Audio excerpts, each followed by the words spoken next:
Suscríbete a nuestro canal TVC Play y activa las notificaciones.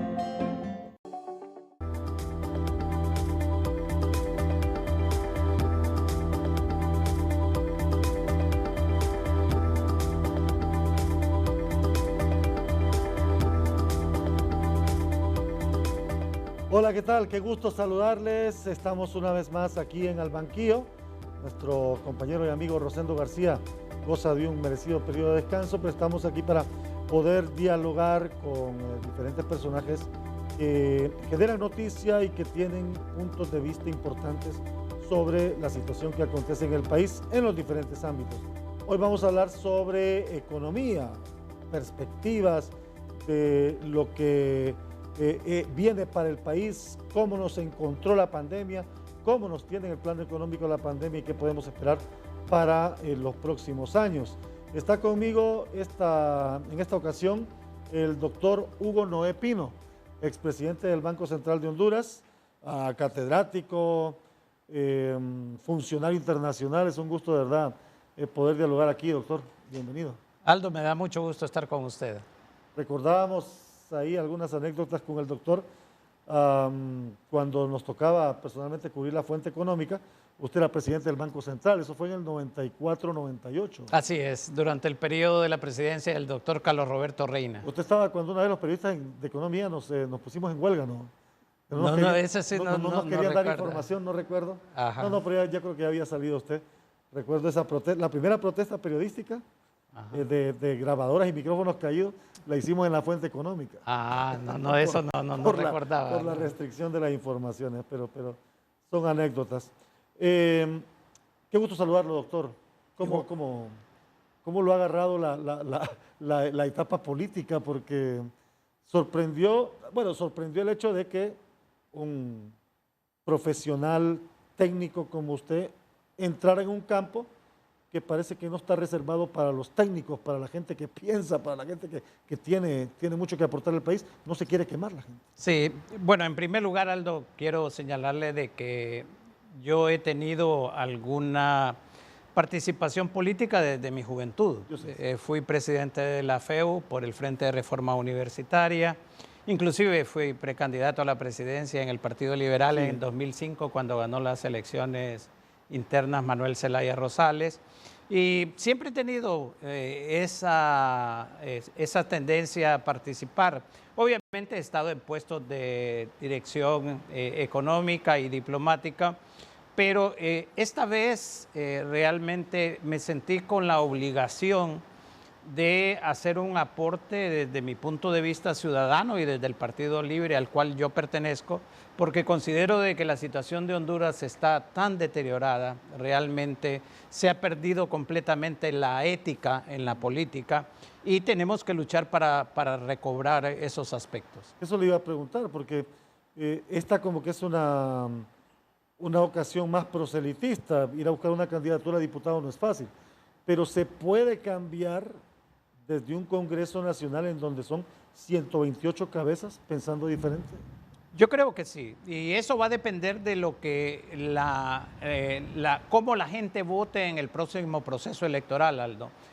Yo espero que la gente se dé cuenta, que la población hondureña se dé cuenta de que el Congreso Nacional está en buena parte lleno de gente corrupta, gente que ha sido acusada por la MASI, gente que enfrenta juicios ante los tribunales de justicia, y que eso le permita distinguir y que le permita hacer un cambio muy importante dentro del Congreso. Hay, obviamente, en el Partido Libre no solamente los candidatos por Francisco Morazán, sino que en los diferentes departamentos, gente con la suficiente honradez, capacidad y responsabilidad para responder al momento histórico que tiene el país. Así que yo me imagino un Congreso Nacional, y espero no equivocarme, Aldo, diferente al que actualmente tenemos. ¿Era el mejor momento para usted, por ejemplo?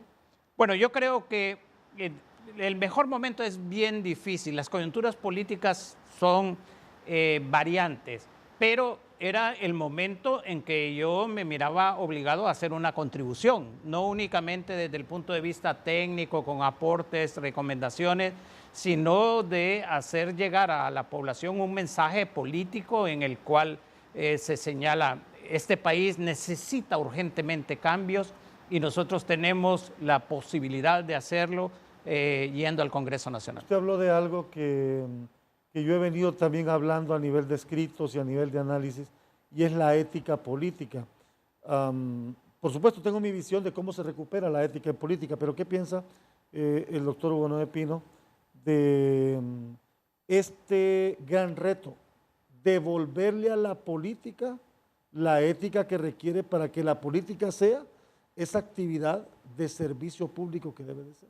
Exactamente, Aldo. La política tiene un objetivo que es el bienestar común. Y desafortunadamente la política en nuestro país se transformó inicialmente en un negocio, digamos, para tener ingresos, etcétera. Un modo de vida, ¿verdad? Un modo de vida.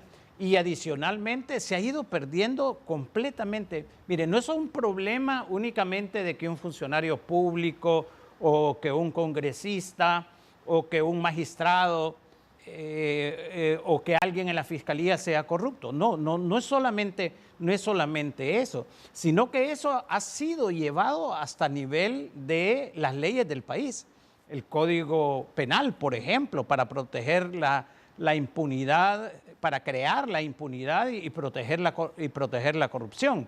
Adicionalmente, toda una serie de decisiones en donde lo que usted nota que en el país existe ahora, antes, y es bastante claro que los que hemos vivido lo suficiente lo podemos notar, se hablaba de un militar corrupto, de un ministro corrupto. Ahora es un sistema en donde incluye poder legislativo, poder ejecutivo, poder judicial, fiscalía, en fin, todo un sistema que tiene atrapado al país y que le ha dado a la política el mal nombre que actualmente tiene para la mayoría de la población. Correcto. Y eso hay que recuperarlo, Aldo. Sí, por eso le hacía el preámbulo de si era el mejor momento para participar.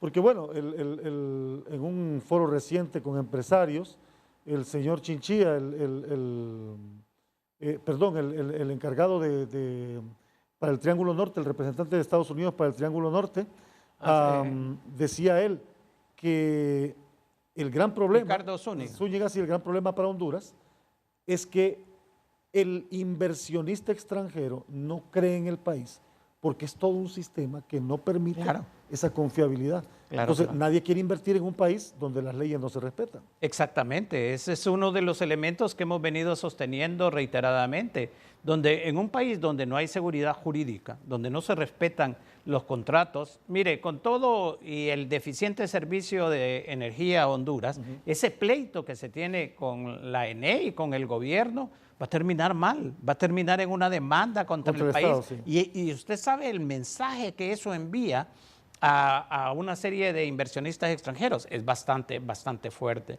Pero adicionalmente, esta situación actual del aspecto de corrupción que destacaba Ricardo Zúñiga y que es bastante aceptada y difundida, por ejemplo, en las autoridades de los Estados Unidos, se le agrega también la vinculación al crimen organizado. Pero hay otro elemento que espero que los empresarios lo hayan tomado también, porque todo esto de la corrupción, hay veces nosotros señalamos funcionarios públicos, porque son los directamente responsables, pero también hay corruptores. También hay gente que se beneficia a nivel de, digamos, de la empresa privada. O sea, no privada, puede haber un corrupto si antes no hay un corruptor. no hay un corruptor. Entonces, todo ese aspecto debemos verlo. Y por eso es que, y no es mezclar las cosas, sino que darle su justa dimensión, Aldo. Por eso es que ese tema de las sedes no funciona ni va a funcionar. Porque usted atrae inversión, crea empleos, en función de seguridad jurídica. Usted como maestro lo sabe, en función de educar a la población a todos los niveles, primaria, secundaria, universitaria. en función de fuentes de energía baratas y abundantes. La ENE actualmente es un desastre completo, financiero y desde el punto de vista de la provisión de servicios para la población y para las empresas. Le resta competitividad al país. Entonces, en vez de buscar las causas principales, lo que venimos repitiendo, lo que históricamente ha fracasado, lo del Estado concesionario, sí, lo que el Estado que exonera de impuestos. Y aquí estamos llegando al colmo no solamente de exonerar de impuestos, sino que de regalar territorio nacional. Entonces, eso es una visión completamente equivocada y eso ha sido una de las motivaciones principales. Tal vez cuando yo tomé la decisión no estaba el caso de la pandemia. La pandemia me ha restringido mucho la movilidad porque obviamente yo soy una persona por mi edad de riesgo alto y tengo que cuidarme mucho, pero aún así he encontrado los mecanismos para poder llegar a la población y para poder en determinado momento hacer una oferta que espero sea validada en las elecciones de noviembre. Entregar un mensaje que es importante no solo entregarlo como mensaje, sino que también vaya acompañado de ese componente de propuesta realizable, porque el problema del político aquí es que le promete cielo y tierra. Así es, y eso realmente también en este caso, yo diría, Aldo, de que hay de político a político, claro, ¿verdad? Porque, ¿por qué? Porque una de las cosas que uno puede ofrecerle a la población, como es en mi caso, es mi trayectoria profesional. Sí. Mi trayectoria profesional, intelectual que va a llegar lo que yo he desempeñado, por ejemplo, en el Banco Central, en el poco tiempo que estuve en la Secretaría de Finanzas, en el servicio diplomático, en la docencia. A mí, desde el punto de vista de capacidad y responsabilidad, nadie me puede cuestionar, y tampoco desde el punto de vista de honradez. Entonces yo hago una oferta electoral no desde el punto de vista del político tradicional, que yo te voy a dar esto, que yo te voy a resolver estas situaciones. Muchas veces ahí la pobreza es tan extendida en nuestro país que obviamente hay alguna gente que se le acerca y le pide ayuda para una medicina o para un... que tiene que ser, uno tiene que tener la humanidad de compartir lo que tiene con las personas, pero no hacerlo de una forma sistemática como está la política. Y ahora los políticos tradicionales, eso es lo que ofrecen. Correcto, sí. Eso es lo que ofrecen, prebendas, asistencialismo, pero eso no saca de la pobreza a la gente. Y es ahí donde debe comenzar la ética política. Exactamente, así ofreciendo lo que en realidad le puedo dar a la gente y lo que va a permitir sacar a la gente de su situación de pobreza. Quería hacer este preámbulo con usted para lo que viene. Quédese con nosotros, estamos con el doctor Hugo Noé Pino, dialogando sobre el panorama económico en el que nos encontró la pandemia y qué podemos esperar para los próximos meses.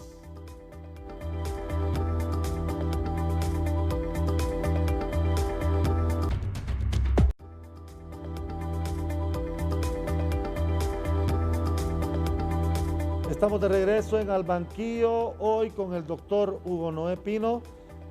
Este es un banquillo tranquilo, no es un banquillo de los acusados. Sí, sí. ¿Cómo nos encontró la pandemia? ¿En qué condiciones encontró la pandemia al país? Hoy estamos casi de rodillas, si no es que estamos ya de rodillas. ¿Cómo nos encontró la pandemia? Bueno, Aldo, si uno revisa las cifras, se da cuenta que la pandemia nos encontró mal en varios sentidos. Por ejemplo, le voy a señalar, el crecimiento económico de Honduras en promedio del 2010 al 2019 fue 3.7%. Pero ¿qué pasó en los últimos años a partir del 2017? En el 2017 fue 4.8%, en el 2018 fue 3.7%, y en el 2019 2.7. O sea, ahí ya había mostrado la economía que había perdido realmente dinamismo. ¿Y cuáles son esas fuentes de pérdida de dinamismo? Una, la que platicábamos, la inversión extranjera, por ejemplo. La inversión extranjera fue 1.100 millones de dólares en el 2017, bajó como a 950 millones en el 2018 y se desplomó casi a 495 y el año pasado fue 420 millones. Entonces estamos hablando de que no es la pandemia la que produce, la pandemia agudiza la situación económica. Ya también teníamos niveles de desempleo bastante altos, teníamos un desempleo abierto de 5.7 que ahora se ha convertido en 10.6, teníamos un subempleo que era 60%, ahora es 70% el subempleo, y entonces, tuvimos, y durante todos estos años hemos tenido una contraparte positiva que han sido las remesas familiares. Realmente en este momento y en los últimos años la columna vertebral, Aldo, de la economía son las remesas familiares. Pero un país no puede presumir de que sean los expatriados los que sostengan su economía. No, claro, definitivamente, pero eso le demuestra realmente el grado de gravedad que tiene la economía, que eso ha sido como el bote salvavidas realmente. Ha llegado al 20% y cada vez y las autoridades se alegran de que esté aumentando ahora en los primeros meses 40%, cuando generalmente ha estado aumentando entre 10 y 12% en los años anteriores, pero detrás de todo eso hay una tragedia humana, sí, una desintegración familiar. Y la gente se está yendo porque no encuentra oportunidades acá. Exactamente, porque no hay, y mire la situación, ahorita se habla muy poco, pero hay cerca más de 2,000 familias en la frontera de México con Estados Unidos de hondureños que están tratando de ver si por algún medio legal en cuanto a la petición de asilo pueden entrar. Entonces, realmente la economía ya estaba mostrando serias debilidades y además habían dos sectores de la economía, de la parte social que se mostró en toda su dimensión la precariedad con la cual existían. En primer lugar, el sector salud. Antes de la pandemia, todos escuchábamos, Aldo, no era que en los hospitales públicos usted iba y lo que le daban era una receta para que fuera a comprar la medicina. Sí, porque no había medicina. No había medicina. Si iban a operar a alguien, había que llevar la sangre. Bueno, y los quirófanos estaban malos también antes de la pandemia. Bueno, y las máquinas para hacer tomografías, había que ir a pagar a un lugar privado. Entonces, y en educación, durante casi toda la década pasada, ¿qué fue lo que, digamos, la principal característica del sector de educación? Pasar peleando con los maestros. Todo el tiempo. Ese fue realmente. Se aprueba una ley fundamental de educación que no buscan el consenso para tratar de impulsar conjuntamente una reforma educativa profunda, sino que a rajatabla. Y yo he señalado, Aldo, con soldados forzados usted no va a ganar ninguna batalla. Y la batalla de educación usted no puede prescindir de los maestros. Que necesita recapacitarlos, necesita darles nueva capacitación, porque como han estado señalando actualmente varios especialistas en educación, ahora no estamos formando a la gente para el trabajo del futuro. Realmente, la educación se ha quedado atrás. Entonces, mire, usted encuentra que las asignaciones presupuestarias de educación bajó de 32% en el 2010 a 20% en el 2019 y la de salud de 15% a 10%. Entonces, así era difícil que al momento de que se encontrara una situación como la pandemia, y de remate, nuevamente volvemos a la ética pública. De remate se compran con más de 1,000 millones de lempiras hospitales móviles que no sirven para enfrentar la pandemia. Y se acusa a Copeco también de otras compras, los famosos ventiladores no sirvieron, se pierden 250,000 pruebas PCR que eran fundamentales para detectar e impedir los contagios. Entonces, nos encontramos en una situación que si bien es cierto la actividad económica ya venía en declive, todos estos factores que son la pandemia, pues a nadie usted puede responsabilizar, pero sí puede responsabilizar al mal manejo de la pandemia y sí puede responsabilizar a la deshonestidad en el manejo de los recursos públicos. Pero hasta ahora el Ministerio Público, yo no sé realmente qué esté esperando. Las investigaciones parece que no van a tener fin o están pensando que la gente se le va a olvidar con el tiempo. Entonces, así es muy difícil que un país tenga la capacidad de reactivarse económicamente, de atraer inversión, de crear nuevas fuentes de empleo. Y esa situación la va a heredar el nuevo gobierno y va a tener que ser muy creativo, muy imaginativo para poder realmente construir una nueva, lo que se podría señalar, Aldo, como un modelo económico alternativo, porque el modelo que hemos seguido en los últimos 30 años no funciona. Ahora, ya voy a ir a ese tema, pero cuando usted ve, y usted me dice, se gastaron más de 1.000 millones de lempiras, 1.200 millones de lempiras, cash, ¿verdad? Y usted dice, ¿hay dinero en el país entonces?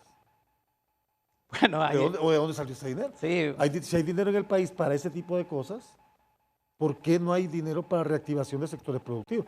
O sea, usted ve que el gasto gubernamental creció y el gasto en inversión disminuyó.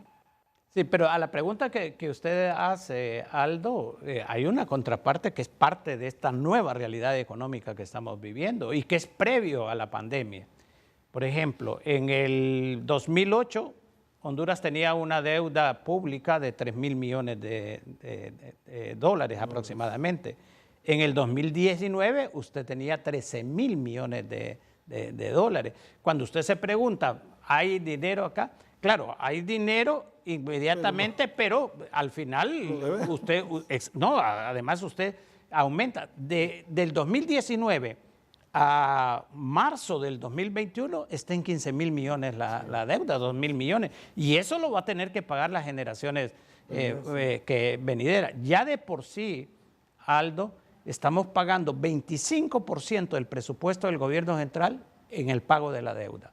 Para darle una idea de lo que eso representa, este año estamos pagando alrededor de 40.000 millones de lempiras. ¿Y sabe cuánto fue el presupuesto el año pasado de salud? 17.000 millones, más del doble. Entonces, usted mira que hay un conjunto de variables, de situaciones que son sumamente contrarias al interés público y que es producto de las malas decisiones, de la falta de una estrategia de desarrollo. Aquí la preocupación ha sido bajar la tasa de homicidios. Y ese es el único, cuando usted escucha a funcionarios públicos, es casi el principal base, el principal logro. Nunca le hablan de empleo. De empleo no, ningún funcionario se refiere a empleo. Y el empleo es lo que da ingreso y le da bienestar a la familia. ¿Por qué? Porque lo que ellos consideran es que repartiendo bolsas, haciendo pisos de cemento, regalando techos o ecofogones, ese es el bienestar de la población. Y desafortunadamente hay algún sector de nuestra población que por su nivel de pobreza obviamente considera de que eso es como un regalo de los políticos que llevan.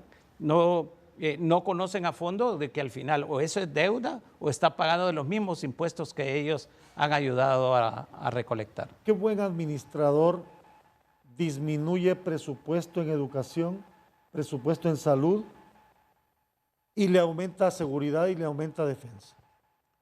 El que no tiene, en primer lugar, una estrategia clara de desarrollo y al que no le interesa realmente la situación de la mayor parte de la población. Lo puede decir en el discurso. Fíjese que usted ha tocado un tema que es muy relevante. Una de las cosas muy importantes, Aldo, y por la cual nos deben de juzgar a todos los que tratamos de hacer política en nuestro país o participamos en política del país, ¿dónde está, digamos, el discurso y dónde está la asignación de recursos?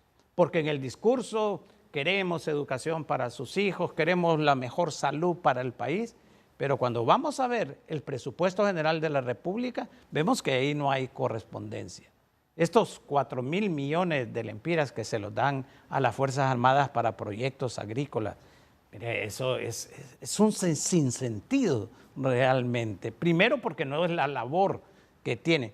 Que tienen algunos proyectos de sembrar, pero por favor, los técnicos que saben sobre el sector agropecuario están en la Secretaría de Agricultura. Entonces, ¿qué es lo que usted se da cuenta inmediatamente? Que eso no tiene un objetivo de desarrollo, eso tiene un objetivo político de, por un lado, quedar bien con las Fuerzas Armadas y en segundo lugar, ver qué proyectos tratan de cooptar líderes campesinos para sacarlos allí en las fotos, en Casa Presidencial o en otros lugares cuando tratan de hacer algún tipo de show publicitario. Entonces, así, mire, en estas condiciones no se puede. El país tiene pobreza, desempleo, cambio climático, tiene toda una serie de problemas y cuando las autoridades del gobierno lo que buscan crear desde la pandemia, más polarización, no incorporaron a todos los sectores a tomar decisiones, a los especialistas. Y ahora con la sede, no, que esto es algo consumado, que esto ya está hecho, que esto no tiene reversa. Pero por favor, y es que esta gente se cree dueña del país, no sabe que son representantes de la población, que lo que tenemos o lo que supuestamente tenemos es una democracia representativa en donde los funcionarios públicos están para responder a los intereses y a los reclamos de la población. Universidades públicas, universidades privadas, el COEP, colegios profesionales, todos los sectores, señalando en base la Iglesia a sus análisis de que las sedes son inconstitucionales y son un atentado para el país. ¿Y qué es lo que hace el gobierno? Oídos sordos. Esto no, eso ya está dado, le guste o no le guste, esto va. No, así no se puede. Y lo peor, en un momento en que el país atraviesa una pandemia que está dejando mucho sufrimiento, mucho contagio, mucho dolor en las familias y que al mismo tiempo el país se necesita reconstruir después de las grandes pérdidas. Entonces, usted esperaría un gobierno de unidad nacional, un gobierno que va saliendo, que en 5 meses supuestamente va a finalizar. Entonces usted diría, vamos a tratar de hacer una voluntad colectiva para ayudar a resolver. No, la orden del día es polarización. Nos vamos a Israel a rajatablas a pasar la capital de Tel Aviv a Jerusalén, pese a que hay múltiples resoluciones de las Naciones Unidas que dicen que eso no es correcto, que solamente 4 países lo hacen. Se llevan una delegación numerosa a gastar miles y miles de dólares cuando en los hospitales no hay medicinas para la gente que está con COVID. Yo no termino de entender la lógica de una posición política, a no ser que yo me sienta, bueno, cualquier queja, cualquier cosa que se quieran alborotar, aquí están las Fuerzas Armadas y la policía para reprimir. Así que no me anden con cosas. Vamos a hablar después de la pausa de ese modelo económico alternativo del que usted me hablaba y que es casi una obligación para un nuevo gobierno. Así es. Al volver de la pausa con el doctor Hugo Noé Pino, aquí en El Banquillo.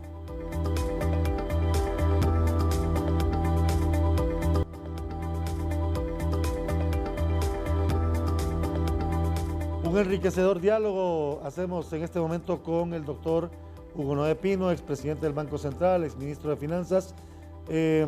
Hablábamos, doctor, de que obligatoriamente un nuevo gobierno va a tener que establecer un modelo económico alternativo. Pero aquí quiero que me ayude a bajar el tema como de la nube a la población, a la tierra. Estamos como en el conflicto político. Para solventar toda la problemática de corrupción, usted tiene que votar toda una estructura, que no es tan fácil. ¿Cómo establecer un modelo económico alternativo, más social, que no caiga en los extremos, ¿verdad? En los extremos, ni el populismo, ni tampoco el dogmatismo? Bueno, uno de los principales puntos de los cuales se parte, Aldo, es realmente qué es lo que está fallando. Por ejemplo, ¿qué crea empleo y qué crea ingreso para las familias? Pues obviamente la actividad productiva. y la actividad productiva. ¿Y qué actividad productiva? Bueno, tenemos 3 niveles en la economía que es necesario respaldar. La actividad agropecuaria, la actividad manufacturera o industrial como la conocemos y la de servicios. En los 3 áreas hay que establecer. Pero vamos a partir de una base. ¿Dónde están las mayores necesidades? El caso específico, por ejemplo, en el sector agropecuario, están en los campesinos sin tierra, están en los pequeños productores, pero si usted se fija, el crédito, la mayor parte del crédito que se da a través de instituciones como Banprovi, va a banano, va a granos básicos, va a azúcar, palma africana, pero no del pequeño productor, ni tal vez un poco al mediano, pero no alcanza al pequeño productor. ¿Por qué? Porque durante las últimas 3 décadas desmontamos asistencia técnica, desmontamos asistencia crediticia, capacitación de los grupos. Eso debemos realmente retomarlo por varias razones. Uno, porque la mayor parte de la extrema pobreza está en el campo, en el sector rural. Y allí, obviamente, están estos elementos de tecnología, de crédito, de capacitación. Un sector industrial que lo hemos desvinculado del resto. Mire, usted puede señalar, como repiten constantemente, de que la maquila es un sector muy favorable porque ha creado en 30 años 150,000 empleos. Pero la verdad es que no hemos pasado de ahí, Aldo. ¿Y cuál es la característica de la maquila? La maquila tiene muy pocos vínculos con el resto de la economía. No crea, casi un porcentaje bastante alto de los insumos son importados. La maquila dicen alrededor de 4.500 millones de dólares de exportación. Sí, pero el valor agregado no es eso, porque usted está importando 2.500 millones también. El valor agregado es 1.500 más o menos. Entonces, usted no puede poner, como ha sido últimamente todo en exoneración de impuestos, en la maquila. Hay que crear grupos de empresas que creen sinergias y que tengan un efecto multiplicador dentro del mercado nacional. Lo mismo dentro del mercado regional. La integración centroamericana ha sido abandonada, hay que volver a ella. Y en el sector servicios, obviamente se presentan muchas oportunidades. Ahora se ha puesto de moda los call centers y bienvenido el hecho de que haya alguna juventud que esté siendo absorbida en empleo en los call, pero tampoco nos va a resolver el problema. Y además hoy están y mañana no. Exactamente, igual que la maquila. La maquila, por eso es que usted no tiene un crecimiento del empleo sumamente fuerte, porque algunas llegan, se instalan, hay unas que ya están muy bien instaladas en Honduras, con mucha experiencia y mucha proyección, pero otras no, otras llegan y se van. Ahora, el otro elemento fundamental del modelo económico alternativo es que usted no puede tener una política fiscal en donde usted esté basada en exoneraciones que llegan hasta el 7% del Producto Interno Bruto. Usted tiene que tener una racionalidad para dar exoneraciones. ¿Cuáles son las exoneraciones que realmente se justifican? Y venimos hablando desde hace 20 años en reducir exoneraciones. Yo creo que ya llegó este momento. ¿Por qué? Porque necesitamos recursos para nivelar la cancha de juego, para poder, en vez de estarle quitando educación y salud, darles más a esos recursos. En la parte, ese modelo económico lleva por una reformulación también alto de la estructura de poder. Aquí son muy pocos los que deciden qué decisiones en materia de política se toman y a quién benefician.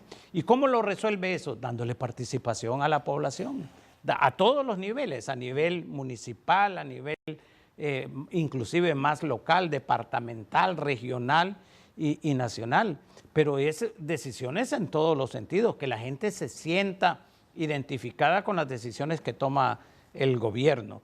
De ahí habrán otra serie de elementos en un plan nacional de empleo que es necesario crear y presentar en los diferentes niveles bien estructurados. Entonces, el modelo económico alternativo tiene como condición, Aldo, también modificación de la estructura de poder, porque esa estructura de poder en donde una élite se apropia de buena parte de los beneficios del crecimiento económico debe reducirse. En uno de los rubros que usted mencionó, en uno de los 3 rubros, el de servicios. Tengo un televidente que es técnico en refrigeración, otro televidente de repente tiene capacidades en el tema de diseño, ¿verdad? Otro en la construcción y están desempleados. ¿Por qué? Porque no hay oportunidades. Cada uno de ellos va a competir por una plaza en la que hay adelante de él 30, 40 y 50 más. ¿Cómo genero ese empleo? Hace 12 años venimos hablando de que se van a generar primero 600,000, después 400,000, hoy otros 400,000, y de ese más del 1.000.000 de empleos que se prometieron no hay ninguno. Claro, porque ¿cuál es la base del empleo? La base de la creación de empleo es la inversión. Y la inversión privada, para señalarlo de esta forma, es la que en el país es el 90% del total de la inversión. Muchas veces se cree que la inversión pública es sumamente poderosa. Tiene un factor importante porque la inversión pública bien hecha puede contribuir al crecimiento económico. Pero entonces, si el 90% de la inversión total del país es inversión privada, usted lo que tiene que crear es un clima de negocios, Aldo, favorable, tanto para la inversión nacional, para la extranjera. Pero cuando usted marcha en la dirección contraria, cuando usted parte de golpes de Estado que crean inestabilidad política, cuando usted adopta posiciones de reelección ilegal, de fraude electoral, usted lo que está contribuyendo es a la incertidumbre, cuando no hay seguridad jurídica, cuando impone sedes sin ninguna base constitucional, más bien violando la Constitución. Entonces, mire, el problema económico en Honduras es serio, pero si nosotros no resolvemos el problema político y lo hacemos vía electoral el próximo noviembre, la situación aquí va a ser caótica realmente. ¿Por qué? Porque la gente ha perdido la confianza en el sistema. Yo en el 2017, cuando vi ese enorme fraude, dije, qué barbaridad. Aquí hay dos desventajas claras de este fraude y de este apoyo, inclusive de potencias extranjeras al fraude, en el siguiente sentido. Yo, desde que regresamos a la democracia electoral en los años 80, había visto 8 años el Partido Liberal, 4, así con todo eso, los cambios de gobierno oxigenaban. La gente decía, bueno, tal vez ahora con sí, realmente. Pero en el 2017 la gente ya se había dado cuenta de que Juan Orlando Hernández no iba a cumplir ni iba a sacar al país porque no había hecho ningún avance en 4 años. Entonces, encima de eso se monta un fraude electoral. Lo que usted encuentra en la mayor parte de la población, en las caravanas y todo, es desesperanza.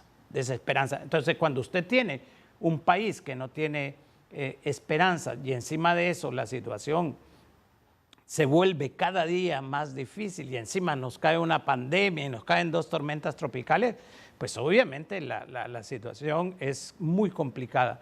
Pero yo, mire, uno como economista, Aldo, muchas veces privilegia las variables, ¿verdad? Que lo más importante es la parte económica. En este momento en Honduras la parte más importante es la cuestión política. Si no se resuelve la cuestión política que le dé oxígeno a la democracia y que le dé confianza a los inversionistas, difícilmente vamos a salir de la situación que estamos. Vamos a seguir hablando de este tema al volver de la pausa. Estamos con el doctor Hugo Noé Pino, aquí en Al Banquillo por TSI.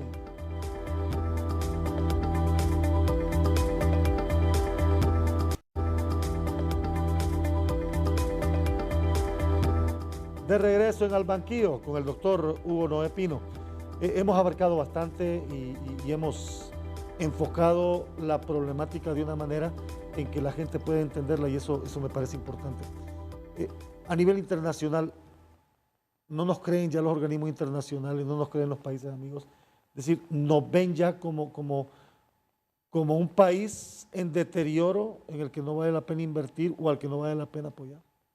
Bueno, ahí hay que diferenciar dos aspectos. Uno, el del inversionista extranjero, que como hemos visto ya para el 2019, bueno, la verdad es que desde antes, Aldo, porque una característica de la inversión extranjera en Honduras en los últimos años es que más del 60% es reinversión de utilidades.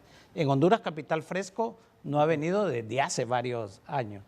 Y desde el punto de vista del gobierno es bastante claro, por ejemplo, que el gobierno de Biden ha metido en el refrigerador las relaciones directas con Juan Orlando Hernández. Es decir, aquí vino el subsecretario de Estado para Asuntos Centroamericanos, no se reunió con Juan Orlando Hernández. Bueno, Zúñiga iba a venir, al final no vino. Al final no vino, estaba la vicepresidenta Harry fue a México y a Guatemala, pero no hizo ningún intento para venir a Honduras. Eso es bastante claro. Eso sí, ellos no pueden romper las relaciones con el gobierno y tratan de a otro nivel tener, bien sea con la Cancillería, bien sea con otras autoridades. Usted ha visto cómo la administradora de la AID a nivel mundial que vino a Honduras no se reunió con Juan Orlando Hernández, pero sí se reunió con la empresa privada, sí se reunió con el fiscal general. En algunos momentos hasta han habido reuniones con el abogado Santos, el fiscal de UFERCO, realmente, que es el que ha presentado. Y bueno, y hemos visto respaldos así tan claros directamente. Pero la imagen de Honduras está muy deteriorada en el exterior. No solamente porque la expulsión de la MASI fue un aldabonazo muy fuerte, sino que por las acusaciones de vinculaciones con el narcotráfico y el hecho de que altos funcionarios públicos hayan sido mencionados, familiares de los altos funcionarios, todo eso crea, digamos, un malestar en la comunidad internacional. Usted vio que después del caso específico de las dos tormentas tropicales, el gobierno habló de un consejo consultivo y se habló de que iba a ser en Madrid en abril y nada de eso ha pasado. Realmente la comunidad sigue sus lazos estrechos con el país porque dice no podemos dejar desamparada a la gente, pero la AID, por ejemplo, todos sus proyectos los hace directamente o a través de ONG. Ninguna parte de ese dinero pasa por el gobierno. Entonces, a nivel de los organismos internacionales varía. El Fondo Monetario es que tiene una obsesión con la estabilidad macroeconómica, del déficit fiscal, de la inflación, y por eso pasan aplaudiendo algunas cosas al gobierno, pero yo les pongo como ejemplo, han habido 3 acuerdos con el Fondo Monetario desde el 2010, Aldo, y en los 3 ha estado el tema de la Empresa Nacional de Energía Eléctrica. Y hoy por hoy la ENE es un desastre completo. Es un tema que a ellos les ha interesado, no sé por qué. Es un tema que le han puesto ellos mucho. No, pero es que tiene implicaciones en el déficit fiscal, porque las pérdidas de la ENE van a reflejarse en el déficit del gobierno central. Pero el problema es que ellos fracasaron rotundamente en todo lo que señalaron de reformas. Pero tenga la seguridad que al próximo gobierno, cuando venga el fondo, y si el gobierno decide tener un acuerdo, le van a exigir hasta lo último de la ENE. O sea que van a querer, y ya lo anunciaron, de que el gobierno haga un ajuste tipo tradicional, que yo no creo que haya condiciones, sinceramente, en la población para un ajuste que tenga que ver aumento de tarifas, impuestos, etcétera. Va a tener que ser, así como en la parte de la actividad productiva, muy creativos en la parte fiscal. Usted me ha dejado claro aquí que el próximo gobierno va a recibir un país en deterioro económico. Completamente. Y que es necesario un modelo económico alternativo. Alternativo. ¿Qué garantía hay, y esta es quizá la pregunta del millón, qué garantía hay de que al final el que se soque la faja no es el ciudadano común y corriente, como siempre acontece? Bueno, yo en eso puedo hablar por la orientación política que yo tengo, y es que en el caso de nuestro partido, que es Libre, nosotros estamos bastante claros de que si hay necesidad de hacer ajustes, no los va a pagar la mayor parte de la población. Que se van a tener que hacer sacrificios en otros sectores, y hemos mencionado uno, reducción de exoneraciones, seguir fuertemente. Mire, aquí la evasión fiscal es alta, Aldo, pero alta, y muchas veces con el contubernio de las autoridades. Así que ese tipo de cosas van a tener que hacer. También hay la orientación del gasto. Eso que señalábamos, reasignar el gasto, mejorar la eficiencia del gasto, porque no solamente es cantidad de recursos, es que no haya derroche y que se utilicen lo mejor posible. Entonces, hay una serie de alternativas que tienen que seguirse, pero usted lo que primero que tiene que pensar es a quién vamos a beneficiar. Si vamos a beneficiar al sector popular, hay alternativas técnicas, hay mecanismos, pero si queremos seguir beneficiando a la misma élite que se ha estado beneficiando en los últimos años, entonces seguimos con lo tradicional. Sí, para no socar la faja a la gente que es la que más sufre. Doctor, ha sido un gusto dialogar con usted. Igualmente, Aldo, un placer. El doctor Hugo Noé Pino con nosotros hoy en Al Banquillo, aquí por TSI. Gracias por su sintonía. Nos encontramos en una próxima.